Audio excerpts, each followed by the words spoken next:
Kristu inkosi. Jesu Kristu inkosi. Nasekuseni ngiyabingelela abantwana bakaNkulunkulu, ngibingelela obaba, ngibingelela omama, ngibingelela Sunday school.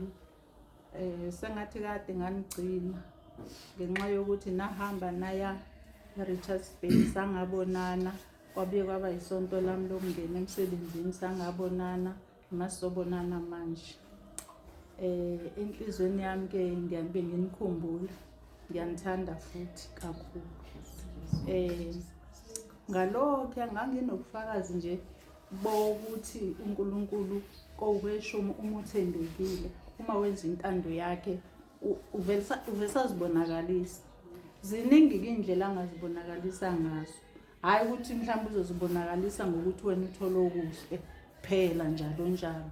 Cha, angakwenzela nokuthi mhlasimbe kube okubi kodwa kusindise enkingeni okuyona. Mina ke wangisindisa ngokuthi futhi bengekudala nje wavele wangisindisa ngokuthi khona lento yabantu abahekha izinamba zabantu. So umuntu owahekha inamba yalo sisi lo engangimazi mina owumzala kumina, wayihekha wase eboleka imali la kumina. Uboleka imali ewu-3,000. Kuthi ngenxa yokuthi ngake ngayiboleka nami imali kuyena, ngifile guilty ukuthi ngingangamnikezi le mali, and ngangingenayo by that time yena eyiboleka, but khona imali engangiyilindele ezofika. Ngase ngiyamthembisa ke la ku WhatsApp nami ukuthi hayi kulungile ngizokunikeza kunemali engiyilindele. So ayangangena imali, ngamchazela. Wathi yena hayi izothatha ungathi wakune holiday futhi lapho. Wathi yena hayi izothatha izinsuku eziwu5 bisiyangena. Siya WhatsApp njalo. Isiphele izinsuku eziwu5 hayi imali ayiveli. Ngize ngicabanga ukuthi mhlambe angihambe ngiye lapha la ibe izovela khona, bengicabanga ukuthi ayikukude manje angilinde ngoba vese ngisayinile. Ingene imali. Uma ingena imali ngiqale mina ngibuze komunye usisi naye umjwayele lo sisi ukuthi hayibo usibanibani manje ngiyamfonela akaliphendula ucingo, but begcine efune imali ewu-3,000. So I'm ready ukuthi ngimnikeze le mali. Athi we sisi ngiyaxolisa, angikutshelanga ukuthi wayahekwa inamba yakhe. So angisayazi ke inamba entsha ayisebenzisayo, kodwa wayithe angibatshela abantu abase Cape Town ukuthi inamba le besebenzisa ihekhiwe. Hawu, bese kuyabuya kumina ukuthi lo muntu lo beboleka imali akusiye.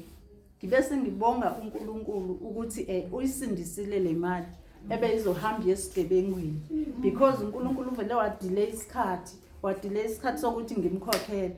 Ngempela was ready ukuthi ngimkhokhele, hayi ngokuhlakanipha kwami, hayi ngangizomnikeza nje ihambe kanjalo.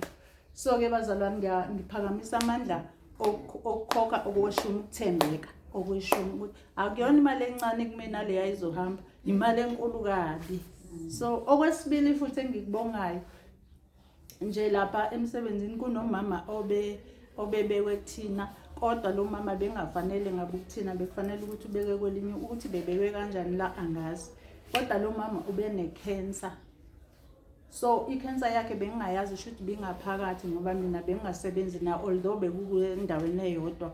Lo mama lo uyakhala uphethwe zinhlungu, ngiyabona nomqondo bosothanda ukuhamba. Inkinga ke manje bese disturb laba alele nabo ngoba anganoma khona nokusaba uma kumnyama, uyakhala uyamemeza.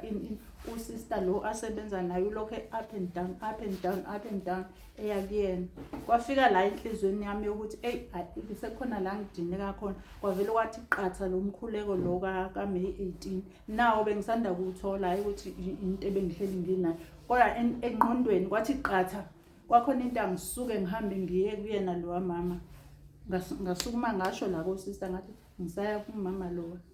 Ngangena ngoba phela bengeyona ipermission ukuthi bengeyona ngizothi bengelona icubicle yami ukuthi ngiyosebenza khona, ngiye lapha kuleya patient. Kodwa ngareporta ke kuqala ngaya kulo mama, ngafike ngalalelisa lo mkhuleko endlebeni, ngamlalelisa nalapha yana sekufanele ukuthi akalandele umpostoli. Wancenga ehluleka asho la kushoko kokukhona, aphinda ahluleke. ayi ngabuyela emuva-ke ngathi ngabuya sengithi lapha hayi ngifike ngamlalelisa umkhuleko uzolala. Kwaphela nje isikhathi uthulile umama, wathula umama kwaze kwayosa phandle gelekeqe elilelo kosana. Ekuseni ke manje ngibona imgilingwane kaSathane. Ekuseni usister masenikeza i-hand over kulaba abantu futhi hayi ke umama ke uhluphile wahlupha kodwa ngiyabona ukuthi uyasaba nje makusebusuku emshiyasi wara yabona nje wakhuluma nje ncima. Ngayithulela ngangaphendula lutho ngaphela ukhuluma kuthandayo ngomuntu wakhe. Mase sibuya futhi sizongena ngakusasa sekusetiyene usethi hayi kona ngiyabona nje ngibonile ngempela yabona lo wamkhuleko lo waya ohanjiswe kulo mama. After that uvele wathula semuntu lo kade ephika ngayizolo. Namhlanje uyabuya futhi hayi ke sekuyinto ke manje ethathwa njengehlaya or ukuthi hayi mama umfundisi seyosihambisela sibhekele nabanye abagulayo ngoba sibonile ukuthi kodwa kona into engiyithandile loya mama usaphila namanje. And loya mama inkinga yakhe manje ucelile umkhuleko ukuthi awusale kuyena ifoni yakhe ayi WhatsApp. So ngibonga amandla esiphambana ukuthi nami lo wamkhuleko ngifike ngingazi ukuthi endlini ngizotshela abantu ukuthi hayibona sisimanga ngihlale ngizwa abantu bekhuluma befakaza ngalo mkhuleko but mina bengingaqondi kodwa nje kuvele kwathi qatha enhlizweni angihambisele lo yamama umkhuleko ngamhambisela uNkulunkulu wayenza imiracle. Bayibonile nabo noma bengeke abantu bezwe bavume ukuthi uJesu Kristu uyinkosi kodwa khona ilanga bayovuma ngalo.